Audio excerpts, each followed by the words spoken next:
Salam sejahtera. Nama saya Mariam Mokhtar. Pada suatu masa dulu, menjadi seorang Muslim begitu mudah.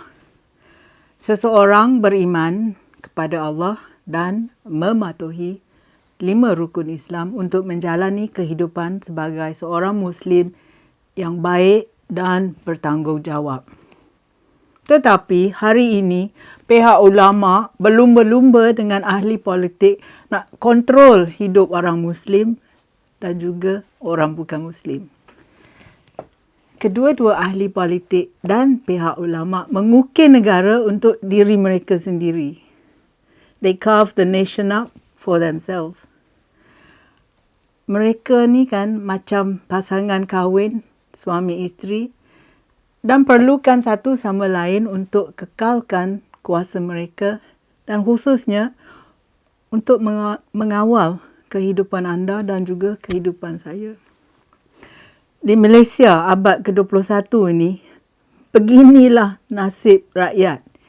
Kita ini sentiasa dikontrol.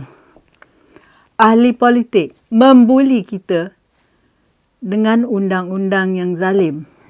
Manakala mufti dan pihak ulama mendakwa dapat menyelamatkan jiwa kita melalui khutbah mereka. Kalaulah kita dengar cakap mereka, mereka ni kan seolah-olah janji ganjaran di syurga, dan kalau kita tidak patuhi mereka, terdapat pula ancaman hukuman yang berkekalan di neraka.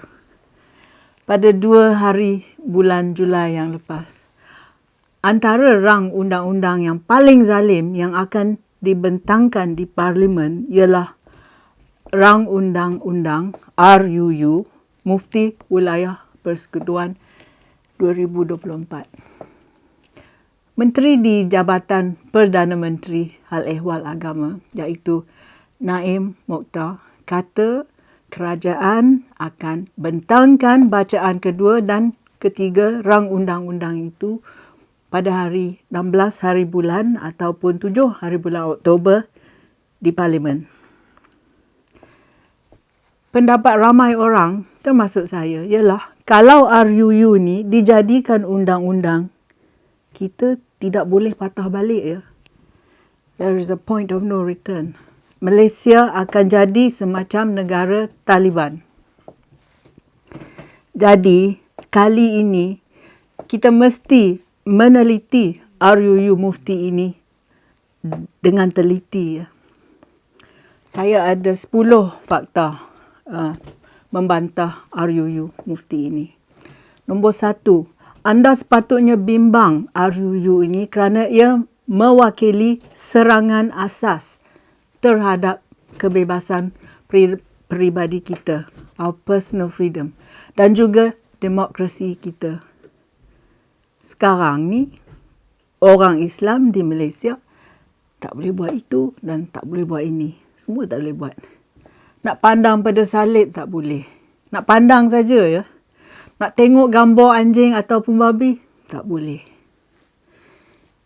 Ini bukan nak makan babi ataupun buatkan anjing ternakan tu sebagai pet kita.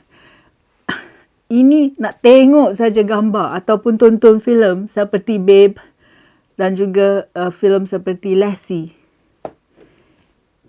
Ingat tak fatwa masa dulu di mana heavy metal, tarian ballet ataupun tarian poco-poco, yoga dan Pokemon Go semuanya haram. Nak menyertai Ratu Cantik haram ya, untuk orang Islam, orang Muslim, orang Melayu. Orang yang bukan Islam pun akan terasa kebebasan peribadi mereka terancam. Dan ini sudah pun berlaku.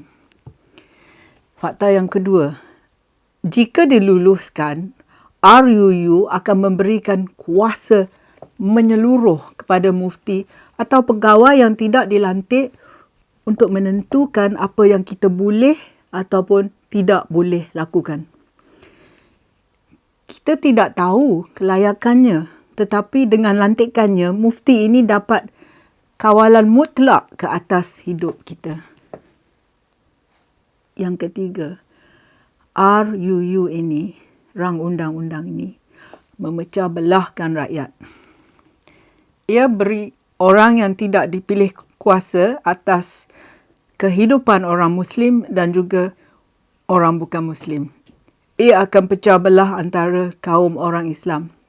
Apabila satu negeri menerima RUU ini, maka negeri lain pun akan mengikutnya, termasuk juga negara Sarawak dan Sabah. RUU Mufti ini akan memusnahkan harmoni negara kita. Yang keempat, RUU Mufti ini akan kurangkan kedudukan Yang di-Pertuan Agong sebagai Ketua Agama Islam seperti yang diperuntukkan dalam Perlembagaan Malaysia. Sebaliknya, Mufti akan menjadi pihak yang paling berkuasa dalam hal-hal undang-undang Islam di wilayah persekutuan. Fakta yang kelima, RUU Mufti ini bertentangan dengan struktur asas Perlembagaan Persekutuan dan penyerahan buta kita kepadanya, bermakna kita beralih daripada demokrasi ke pemerintahan otoritarian di Malaysia. Yang keenam, walaupun kita tahu bahawa tafsiran fatwa adalah pendapat semata-matanya, ini adalah negara Malaysia dan fatwa itu akan ditafsirkan mengikut kehendak mufti-mufti ini. Ingat tak mufti negeri Perak dengan fatwa yoga dan fatwa tarian poco-poco? Ia katakan bahawa kedua-dua ini adalah haram.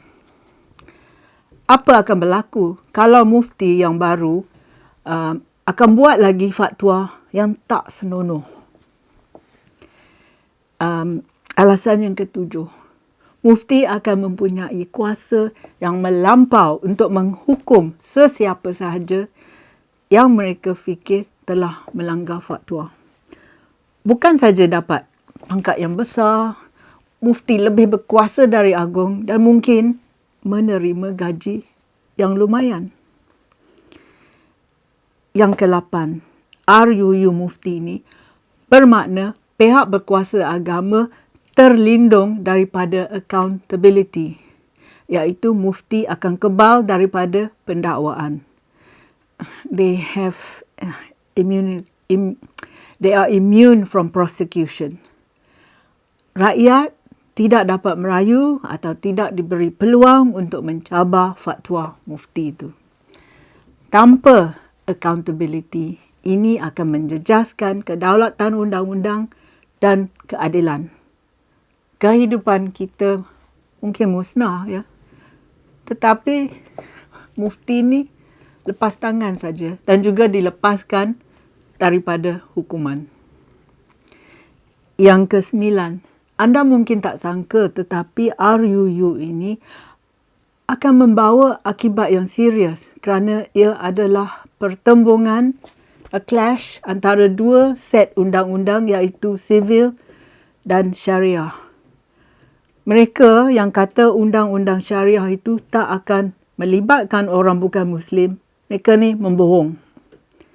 Tengok ya apa yang telah terjadi pada Puan Indira Gandhi dan juga Madam Low Siew Hong.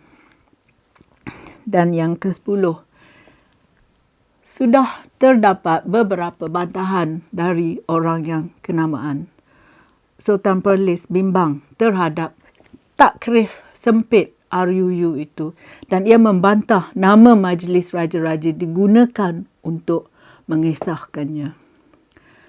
Mufti Perlis Dr. Muhammad Asri Zainul Abidin membantah RUU ini kerana beliau melihat pengkhususan istilah Sunni yang hanya merujuk kepada aliran Asyairah dan Maturidiyah sebagai usaha menyekat kebebasan berfikir dan akademik. Ia beri amaran bahawa ketegaran akan membawa kepada fanatik dan kebencian antara rakyat dan kerajaan. Presiden PAS iaitu Hadi Awang mahu RUU ini dikaji semula dan beliau mengkritik keperluan untuk ketegangan Islam yang rasmi. Ramai juga orang Sabah dan Sarawak tidak setuju RUU Mufti ini. Dan juga ramai NGO Islam, banyak NGO Islam dan peguam ternama Melayu, mereka juga membantah RUU ini. Selama ini kan, kami telah sangka Menteri Agama Naim tu adalah salah seorang hakim syariah yang lebih progresif. Tetapi kami semua silap. Jadi, adakah Naim diarah untuk melaksanakan RUU ini sebagai rancangan yang lebih besar untuk mengislamkan Malaysia? Atau adakah RUU ini sebahagian daripada urusan Perdana Menteri Anwar Ibrahim yang belum selesai? He's got a bit of unfinished business. Mungkin kan dia menyelesaikan apa yang ia telah mulakan pada tahun 1982, iaitu proses mengislamkan Malaysia. Tetapi ia tidak dapat dimuktamadkan kerana ia telah disingkirkan daripada jawatannya pada 1998. Tetapi kan masih tak terlambat untuk menghentikan rang undang-undang mufti ini. Tak kira anda Muslim atau tidak, Melayu atau bukan Melayu, kedua-dua rakyat ni mesti bertindak dan bantah RUU Mufti ini. Terima kasih kerana sudi menonton. Jumpa lagi. Kalau anda suka video saya, sila tekan like dan subscribe pada channel YouTube saya. Pertimbangkan menyertai laman Patreon saya. Terima kasih.